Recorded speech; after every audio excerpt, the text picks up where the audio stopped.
selamat datang lagi di channel saya di video kali ini, di pertemuan kali ini, yaitu pertemuan ketiga. Buat yang baru bergabung, silahkan tonton dulu video di pertemuan kedua dan pertama. Nah, di pertemuan ketiga ini kita akan membahas bahasan yang lebih teknis, bahasan yang lebih seru, yaitu mengenai hydraulic power supply unit. Ya. Jadi kalau di dua pertemuan sebelumnya Anda sudah mempelajari mengenai konsep WIDA, di sini kita coba pelajari alat-alat apa saja yang digunakan untuk mengolah fluida supaya fluida tersebut dapat bermanfaat untuk kehidupan manusia. Oke, dalam lingkup hidrolik ya, jadi hidrolik itu punya sistem, jadi yang disebut sebagai sistem hidrolik. Sistem tersusun dari komponen. Nah, komponen hidrolik di sini Anda perhatikan, di sini ada hidrolik silinder atau silinder hidrolis, kemudian ada valve atau katup, kemudian ada valve lagi, jenisnya directional control valve. Kemudian ada valve lagi, jenisnya safety valve. Ya, kemudian ada pompa, kemudian ada filter, dan ada reservoir. Nah, di sisi kiri ini adalah gambar dari komponennya. Jadi kurang lebih gambarnya seperti ini. Nah, karena gambar yang seperti ini itu sedemikian rupa ini sulit dimengerti ya. Jadi secara bahasa gambar yang komunikatif itu kurang menginformasikan fungsinya gitu, jadi kurang informatif. Maka dibuatlah kesepakatan untuk menggambarkan berbagai komponen yang di sisi kiri ini dalam suatu simbol. Nah, ini adalah simbol-simbolnya. Oke, di bahasan kali ini, di video kali ini kita temanya adalah tentang hydraulic power supply unit. Power supply unit berarti di sini Anda perhatikan ada apa aja komponen yang berada di dalam lingkaran ini. Ada reservoir, ada filter, ada pompa, dan ada safety valve, kemudian ada di sini pressure gauge. Nah, ini adalah komponen untuk power supply unit.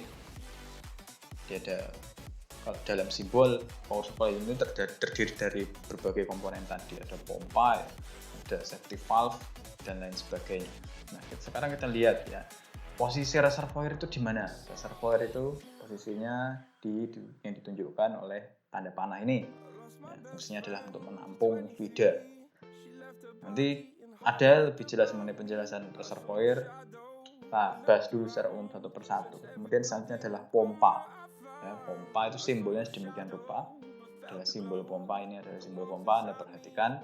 Kemudian selanjutnya adalah motor penggerak. Motor penggerak ini ada dua jenis, dia bisa motor listrik atau motor bakar. Nah, untuk hidrolis yang sistemnya dia itu mobile, ya, mau dipindah-pindah, itu bisa kita gunakan motor bakar. Kemudian di sini ada kopling. Nah, fungsi kopling itu adalah untuk menyambung maupun memutuskan daya yang diberikan oleh motor. Jadi ada motor, kemudian dihubungkan menggunakan kopling, ya, poros dari motor dihubungkan menggunakan kopling, nyambung dengan poros pompa. Nah, ketika motor berputar, poros pompa ikut berputar sehingga pompanya bekerja. Sebenarnya di sini adalah pressure relief valve. Jadi valve itu kan katup ya. Jadi pressure relief valve ini katup untuk membebaskan tekanan. Nah, itu kan bahasa kasarnya seperti itu ya. Tapi sebetulnya maksud dari pressure relief valve ini adalah katup untuk mengontrol tekanan. Gitu. Jadi ketika tekanan yang diberikan oleh pompa ya, perhatikan yang garis-garis ini adalah liningnya. Kalau lining itu kan berarti bisa pipa ya, bisa selang. Nanti kita bahas ya di video berikutnya apa bedanya pipe, apa bedanya hose gitu. Itu beda. Jadi ada karakternya. Kalau di ilmu hidrolik dan pneumatik penggunaannya pun juga berbeda. Ada kodenya sendiri berbeda. Kode-kode yang ada di liningnya ini akan menunjukkan berbagai macam informasi dari mulai metode manufacturing sampai ke ukuran, kemudian material dan umur. Oke, balik lagi ke topik kita. Jadi di sini pressure relief valve atau katup pengontrol tekanan. sini ada pressure gauge ya, di alat untuk mendeteksi berapa tekanan yang timbul. Ketika tekanannya itu sudah melewati batas, kemudian pressure relief valve ini bisa aktif membuang tekanan yang berlebih itu. Nah, pressure relief valve ini bisa kita atur settingannya. Dia ada knobnya, itu bisa kita putar-putar, bisa kita atur sehingga tekanannya bisa terkontrol. Dan sistem yang ada di power supply unit untuk hidrolik ini tidak fail, tidak gagal gitu ya. Kalau pressure relief valve-nya gagal, apa yang terjadi? Biasanya liningnya pecah ya, pipanya pecah gitu. Atau kalau pipanya nggak pecah, komponen yang lain yang rusak, misalkan pompanya atau motornya gitu. Untuk motor itu penggerak ya, fungsinya untuk menggerakkan poros pompa gitu. Kalau motor listrik itu untuk sistem stasioner, motor bakar itu seperti yang saya bilang tadi itu bisa digunakan untuk sistem hidrolik yang mobile. Kalau sistem hidrolik yang besar bagaimana untuk penggeraknya? Ya, kita punya istilah yang namanya multi power supply unit. Jadi multi power supply unit untuk sistem hidrolik yang besar. Nah, pompa hidrolik ini itu merupakan jantungnya sistem hidrolik ya. Ibarat manusia ya, jadi kalau jantungnya itu berhenti berarti kan semua aktivitasnya stop, manusia tersebut meninggal gitu. Begitu pula sistem hidrolik, kalau dia pompanya rusak ya, berhenti, maka mati juga ya keseluruhan sistem hidrolik ini. Nah, untuk aktivitas yang ada di pompa atau perubahan energi yang ada di pompa itu dimulai dari input berupa energi mekanik. Jadi energi mekanik berupa torsi, kemudian dan daya. Kan torsi itu kaitan dengan daya, sama T itu torsi itu kan sama dengan daya per putaran per menit atau RPM atau RPS terserah. T sama dengan P per N kan. Nah, jadi itu mempengaruhi pompa. Karena ditransfer ke pompa berpengaruh. Nah, si pompa ini dia mengubah energi mekanik tersebut menjadi energi hidrolik.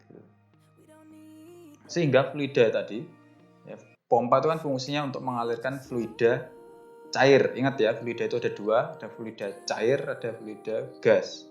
Nah, kalau pompa itu digunakan untuk fluida cair.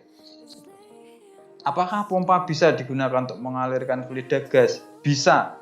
Ya, dengan modifikasi ya, modifikasi sehingga pompa akan bisa digunakan sebagai kompresor. Jadi dengan namanya menggunakan prinsip Bernoulli. Nah, itu udah di topik yang lain, tapi kita fokus dulu di topik ini sebagai pengetahuan saja gitu. Oke, poin ketiga, pompa mengalirkan fluida hidrolik ke sistem. Oke. Nah, Anda sekarang sudah tahu fungsi pompa untuk apa, kemudian efeknya bagaimana kalau tekanannya berlebih. Efeknya akan merusak sistem hidroliknya. Oleh karena itu diperlukan pressure relief valve ya, supaya sistem hidrolik tersebut tetap aman. Nah, kemudian pompa ini itu diklasifikasikan menjadi dua bagian besar. Yang pertama positive displacement pump atau pompa perpindahan positif, dan dynamic pump atau pompa dinamis.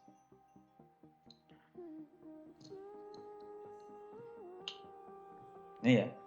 Nah, jadi pompa hidrolis itu ada positive displacement pump dan non positive displacement pump atau pompa dinamis.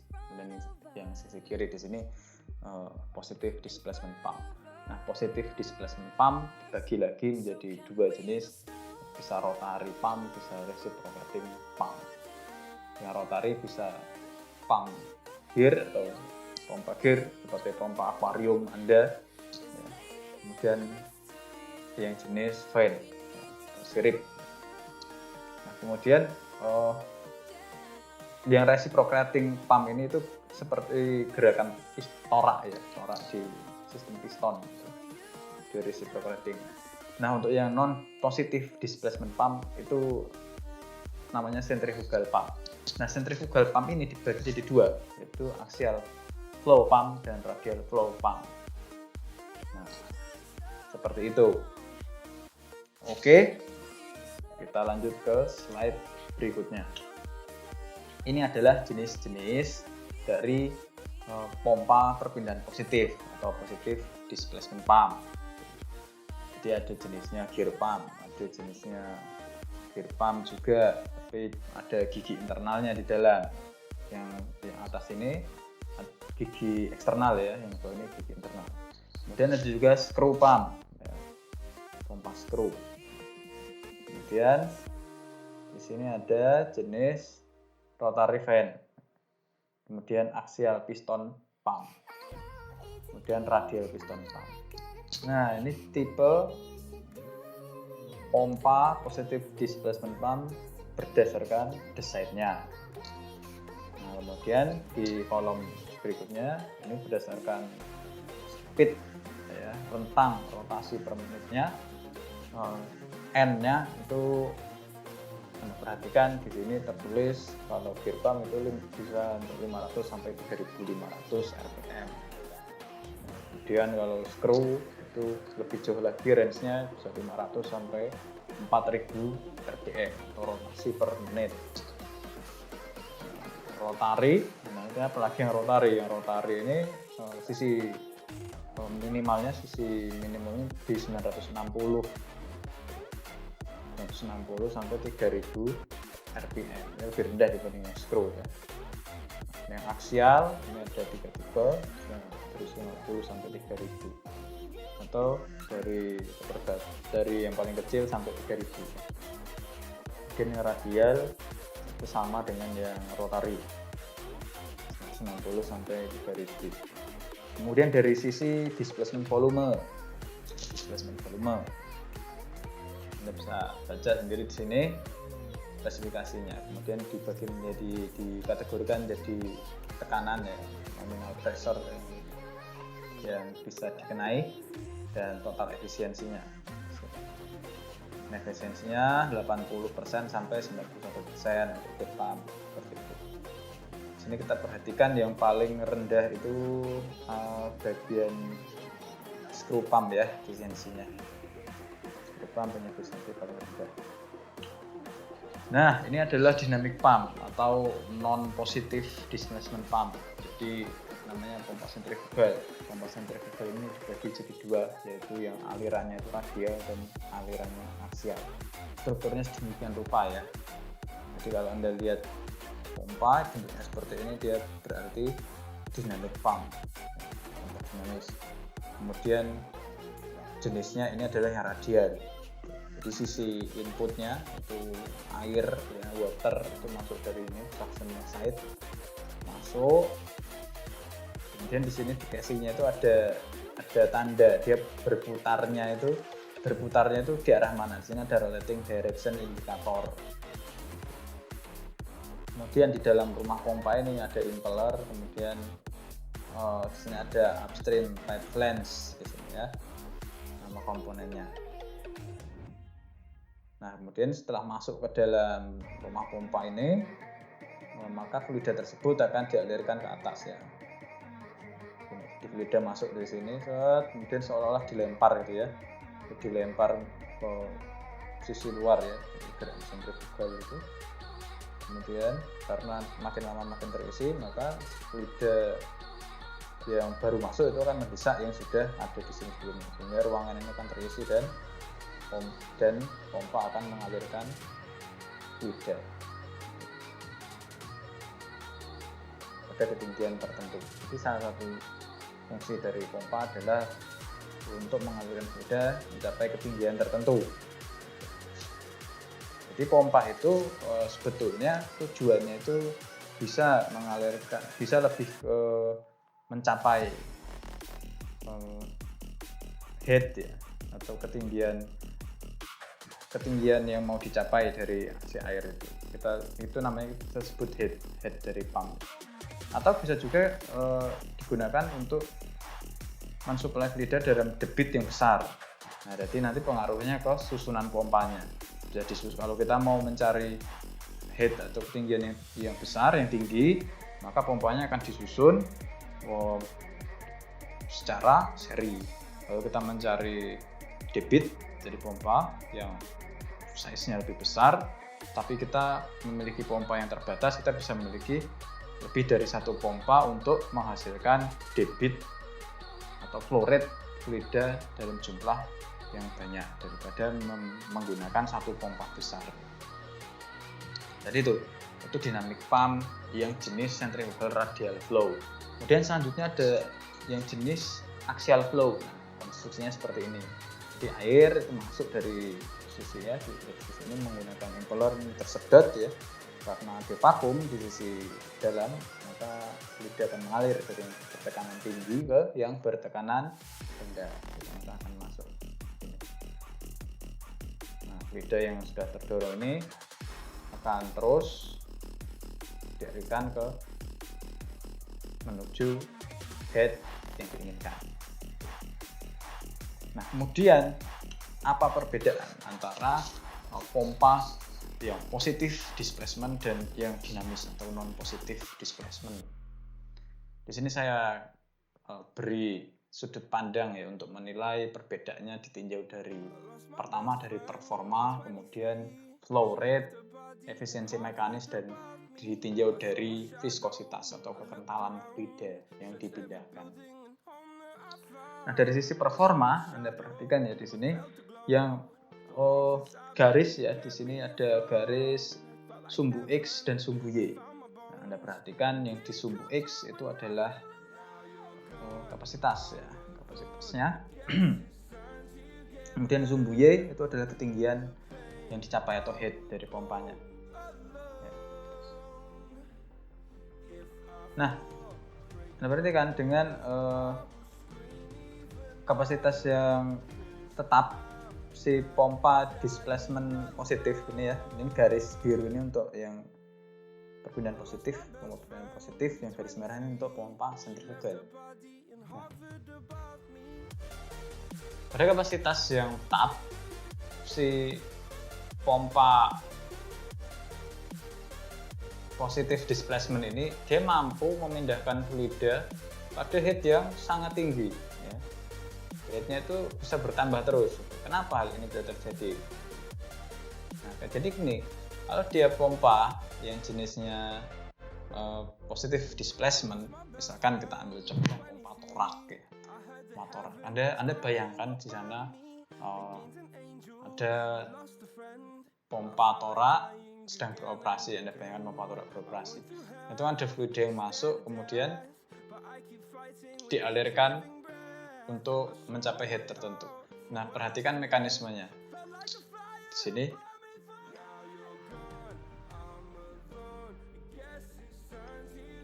nah, misalkan ini ya. Jadi ketika sudah masuk di sini misalkan gear pump lah, misalkan yang ada gambarnya biar Anda mudah membayangkan.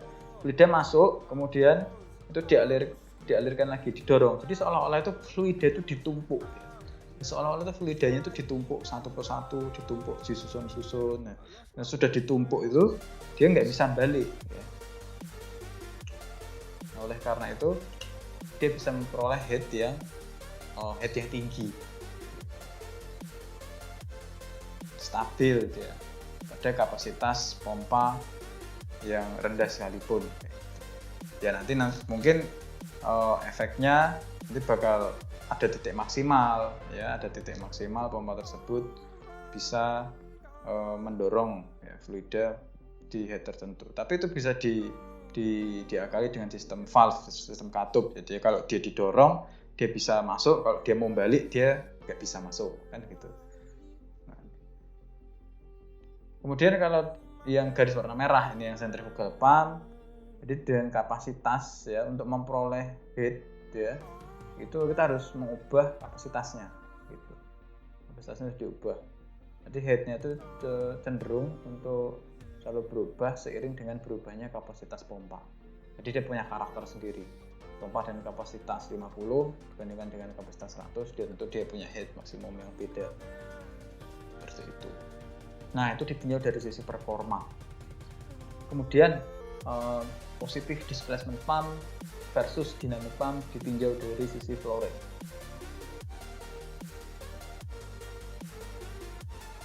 Anda perhatikan ya di sini dari flow rate ya, dari flow rate Dan untuk yang sumbu X, flow rate ini viskositas, kemudian ini debitnya. Jadi viskositas, kalau pompa yang positif displacement, flow rate-nya itu cenderung untuk naik. Flow rate-nya cenderung untuk naik. Karena apa? Karena ketika beroperasi, maka sisi clearance dari pompa ya, jadi sisi yang dia hisap, kemudian sisi yang dia didorong lah bahasa ininya ya, supaya mudah dipahami ya. Jadi dia bisa diisi lebih penuh, terisi lebih penuh. Oleh karena itu, tumbukan-tumbukan dari fluida yang masuk itu akan mengisi celah-celah di clearance sisi dalam dari pompanya, sehingga flow rate-nya itu bisa lebih maksimal dibandingkan dengan yang jenis sentrifugal. Gitu. Nah, dia jenis sentrifugal ini Anda perhatikan, sentrifugal, viscosity, sumbu X, kemudian sumbu Y ini adalah persen flow rate ya, berapa persen flow rate-nya. Nah, dia makin tinggi viskositasnya, flow rate-nya down, ya. Flow rate-nya turun. Jadi untuk flow rate yang tinggi sebaiknya itu menggunakan pompa jenis displacement pump. Kalau kita mau kejar debitnya ya, supaya debitnya stabil. Kemudian tinjau dari sisi efisiensi mekanis, kita perhatikan di sini ada tabel head, kemudian di sini ada berapa persen efisiensinya. Jadi semakin tinggi headnya untuk yang positif displacement pump ya dia stabil cenderung stabil dia. Nah, tapi kalau sentrifugal dia punya ya seperti yang saya bilang tadi ya, dia punya head maksimum. Di sini headnya maksimum di sekitar mungkin 100, mungkin 100 di sini. Nah, setelah itu lewat dari 100 lama-lama dia efisiensi mekanisnya turun, jadi pompanya jadi nggak efisien kalau melewati head tertentu. Jadi untuk pompa yang jenisnya sentrifugal, baik radial maupun aksial sentrifugal, ya perhatikan headnya, dia punya head maksimum. Itu kalau Anda melebihi head maksimum untuk melaksanakan tugas, ya efisiensinya akan down efeknya. Ini bisa dilihat dari grafik ini. Selanjutnya adalah tinjauan dari sisi viskositas. Jadi sumbu X di sini perhatikan ini viskositas, sumbu Y-nya adalah efisiensi berapa persen.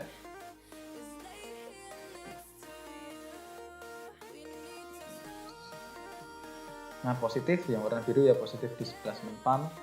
Ini grafiknya cenderung stabil. Yang sentrifugal dia dari efisiensinya. Tadi kan dia dari headnya, kalau ini dari viskositasnya, kaitannya dengan efisiensi. Nah, kalau dari viskositas makin tinggi viskositasnya makin tidak efisien. Jadi efisiensinya turun sedemikian rupa.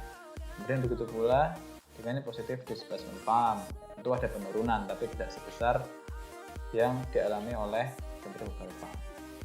Nah, itulah dia ulasan mengenai positif displacement pump versus dynamic pump.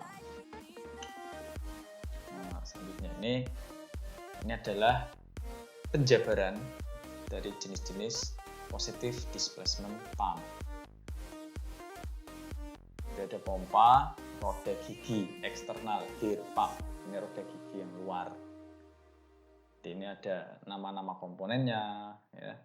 Kemudian ada proses yang terjadi di sini. Ini urutannya ya, vakum. Ini terjadi di sisi inlet, ya. Di sisi inlet. Nah, kemudian karena ini berputar ya sedemikian rupa, maka fluida tadi kalau di sistem hidrolis kita gunakan oli, ya. Kita gunakan oli dengan viskositas atau kekentalan tertentu. Nah, oli tersebut akan mengalir di sini. Akan mengalir ke sini, kemudian ditransfer ke sini. Itu. Jadi gerakannya clockwise dan counterclockwise.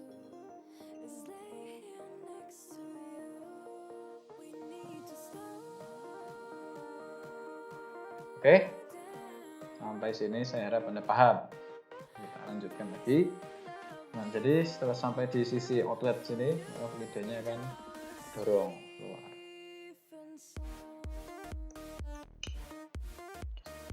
Selanjutnya adalah internal gear pump.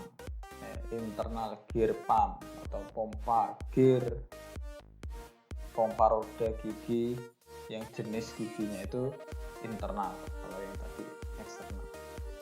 Anda bisa lihat di sini oil entering here, ya, oil masuk sini.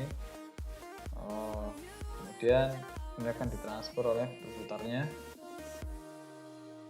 gear yang ada di dalam.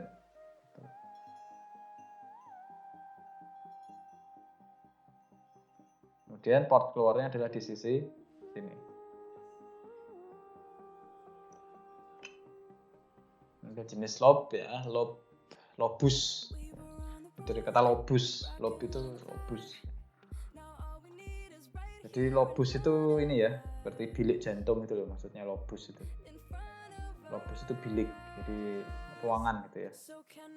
Seperti pompa, seperti gear pump, tapi dia pakai jenisnya lobus seperti ini. Seperti fidget spinner ya.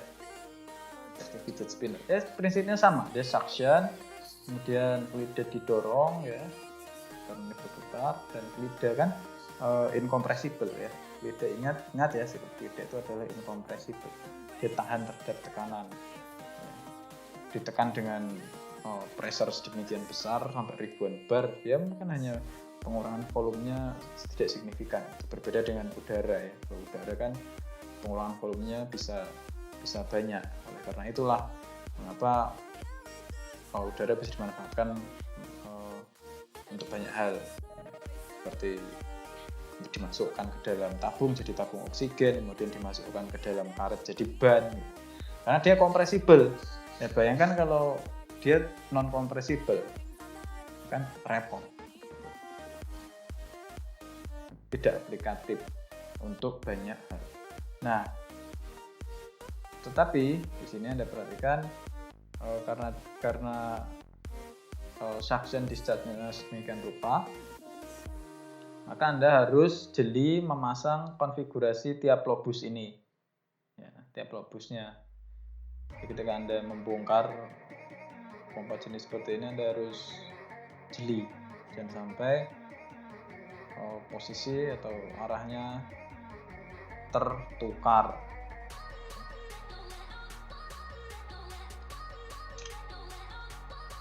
Kemudian screw pump, pompa screw.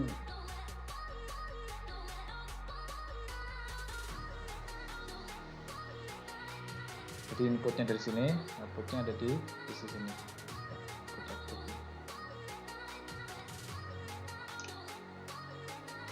Kemudian ini adalah kopling, itu penghubung. Kopling adalah penghubung antara boros motor dan pompa. Jadi fungsinya untuk mentransfer putaran motor ke pompa. Kemudian jenis-jenisnya banyak ya, jenis kopling. Anda sudah dapat materinya di dalam mesin menurut saya. Di sini ada rubber kopling, ada spiral bevel, ada square tip clutch, banyak macam-macam. Dasar coil selanjutnya nih. Ini ingat ya, ini kita masih membahas power supply unit pada hidrolis ya. Jadi ada tadi pompa, kemudian ada apa lagi? Reservoir, kemudian di sini ada kopling. Jadi banyak ya jenisnya pompa. Kemudian kita masuk ke reservoir sekarang. Reservoir itu adalah penampung oli hidrolik dari sistem hidrolik. Bisa juga digunakan untuk proses perpindahan kalor, untuk mendinginkan oli, dan juga digunakan untuk memisahkan fase-fase yang ada di dalam lidah cairnya. Jadi kan kalau oli itu dalamnya biasanya ada gelembung-gelembung udara ya, atau material-material yang mungkin diperoleh dari komponen seperti valve. Itu kan kalau di manufaktur tuh kadang ada gram-gramnya yang masih sisa ya, materialnya itu bisa dibawa oleh lidah, oleh olinya, nanti bisa mempengaruhi sistem kalau tidak terpisahkan. Oleh karena itulah dibuat reservoir. Reservoirnya didesain sedemikian rupa sisi bawahnya itu miring. Kenapa? Karena nanti partikel padat yang terkandung di dalam oli tadi itu bisa secara alami, karena ini miring, dia terpisah gitu dengan menggunakan gravitasi gaya berat ya di sini. Kemudian di sisi bawahnya ini ada katup untuk pengurasan. Jadi dibuat sedemikian rupa selain untuk mempermudah pengurasan atau draining, juga bisa digunakan sebagai pemisah secara alami. Anda perhatikan ini adalah reservoir dari hidrolis, sistem hidrolis. Di sini ada intake, di sini ada motor dan pompa. Di sini dipisahkan ya. Jadi ada ruangan yang diberi skat di sini. Ya, ruangan ini diberi skat. Di sisi sebelah kanan ini adalah sisi suction chamber. Sisi sub. Dan di sisi kiri adalah sisi apa? Sisi dia fluidnya mengalir lagi kembali. Nah, di sini diberi, di sini ada filter, kemudian sebagai fitur-fitur lainnya.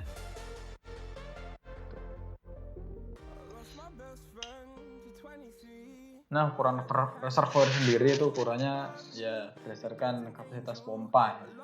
Berdasarkan kapasitas pompa, kemudian berdasarkan panjang pipa yang digunakan. Diameter pipanya berapa, panjang pipa digunakan berapa, nanti tinggal dikalikan saja. Ya, luas area kalikan dengan panjang pipanya, nanti ketemu volume. Nah, itu volume yang mengalir di dalam pipa, volume fluid di dalam pipa. Jadi jangan sampai Anda pakai reservoir yang ukurannya jauh lebih besar ataupun jauh lebih kecil. Nah, kalau jauh lebih besar nanti fluidnya nggak kesedot karena ketinggian olinya nggak sampai ke selang atau ke pipanya.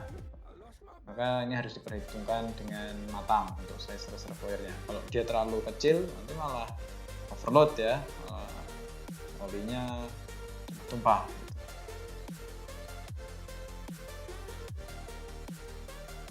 Jadi perlu diingat bahwasanya selain untuk menampung oli atau fluid cair, reservoir juga digunakan sebagai sarana untuk membuang panas atau heat transfer atau cooling,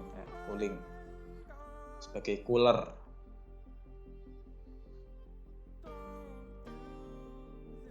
Nah, reservoir yang terbuka itu dapat memisahkan udara dari oli hidrolik. Seperti tadi, jadi ada filternya tadi dipasangi, kemudian desainnya dibuat miring supaya gram-gram yang ada di dalam oli tersebut bisa terpisah.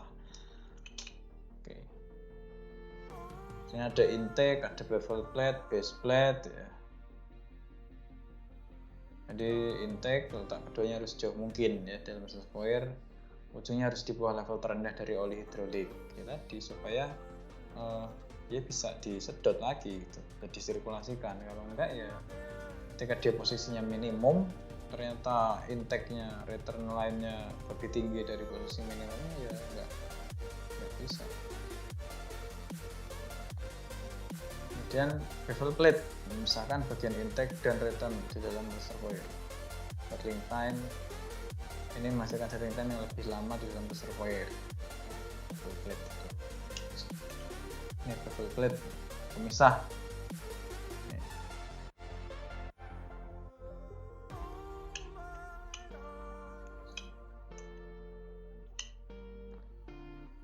Oke, untuk filter sendiri ya, filter itu spesifikasinya berdasarkan berapa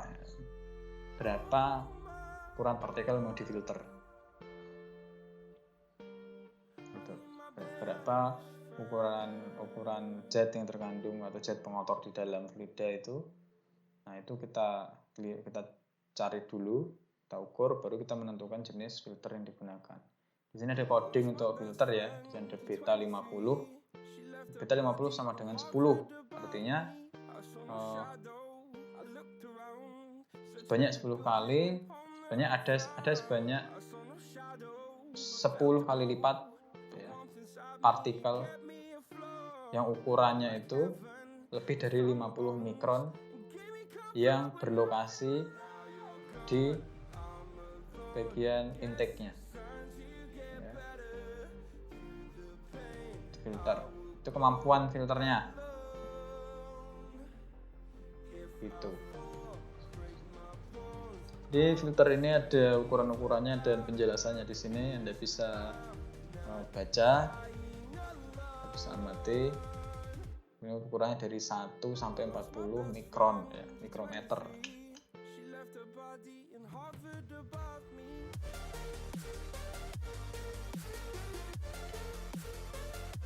Kemudian di sini ada komponen cooler mencegah overheating. Nah, oli hidrolik ini biasanya berada di temperatur 50 sampai 60 derajat Celcius.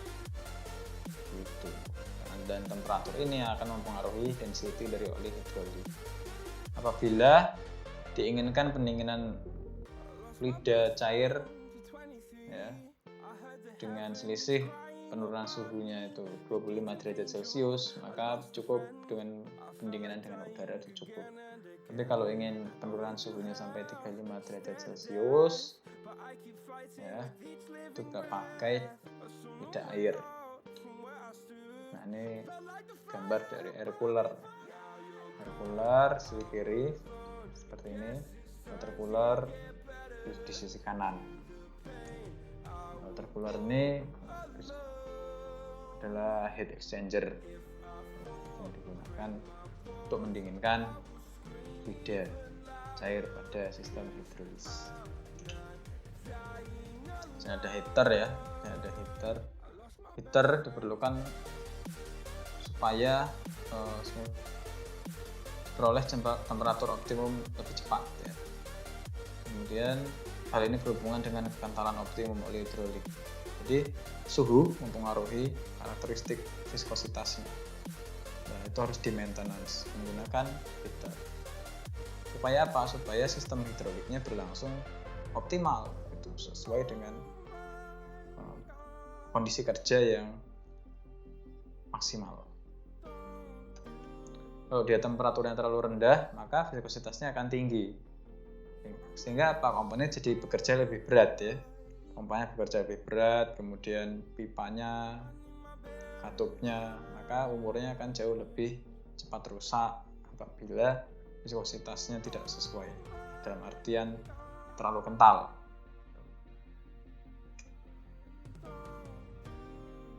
Kemudian ada pressure gauge, fungsinya untuk mengukur tekanan fluida, dan pressure relief valve untuk membatasi tekanan fluida.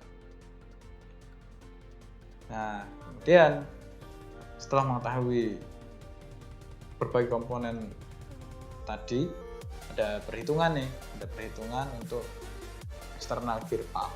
Hitungannya mudah, jadi untuk mengetahui volumetric displacement-nya, VD sama dengan P per 4 kali D0 kuadrat min DI kuadrat kali L.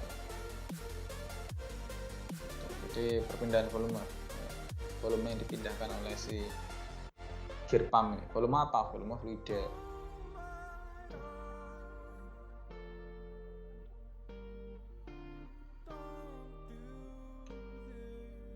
Kemudian di sini ada rumus flow rate atau debit ya, teoritis.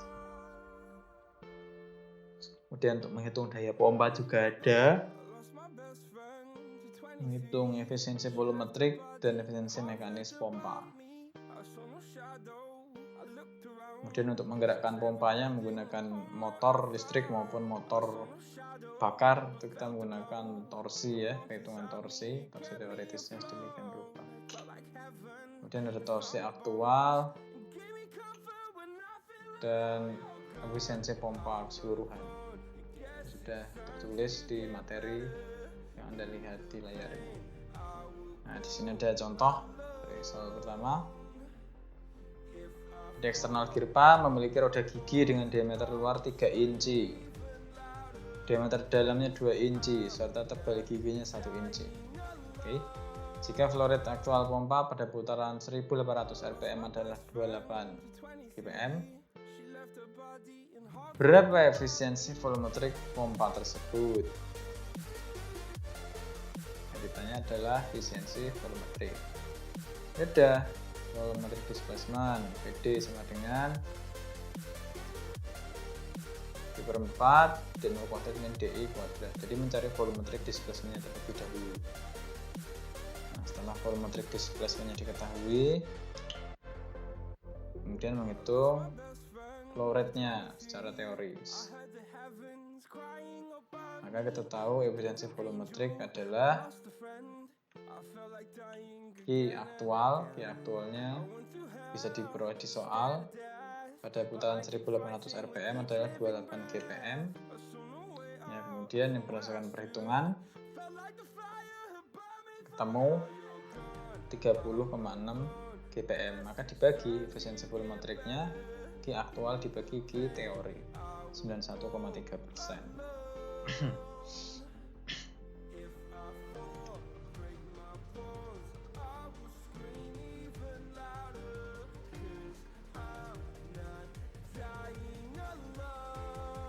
Itu ya, di VD ini volumetric displacement itu dimasukkan di sini.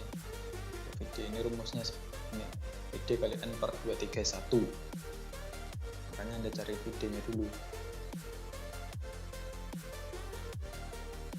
kemudian kalikan dengan RPM bagi 231. Ini ada contoh lagi, contoh yang kedua.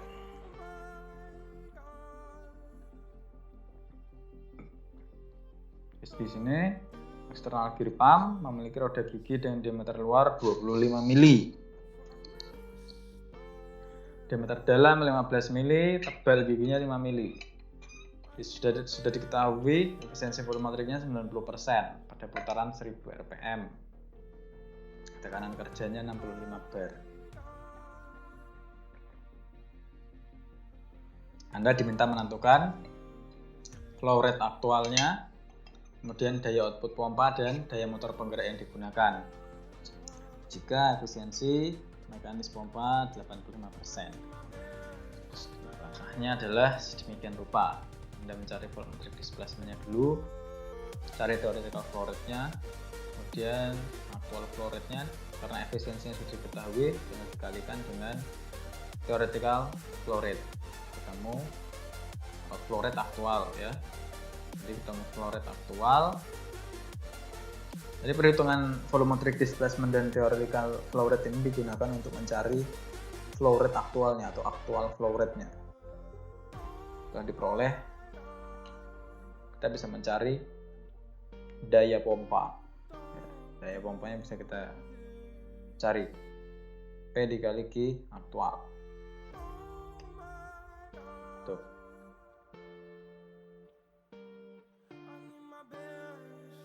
Ini soalnya. Kemudian ini tadi untuk mencari daya pompanya. Daya pompa sama dengan P kali Q aktual. Anda perhatikan rumusnya tadi lagi, kalau masih bingung. Daya pompa sama dengan tekanan kerja pompa ya, P kali Q aktual.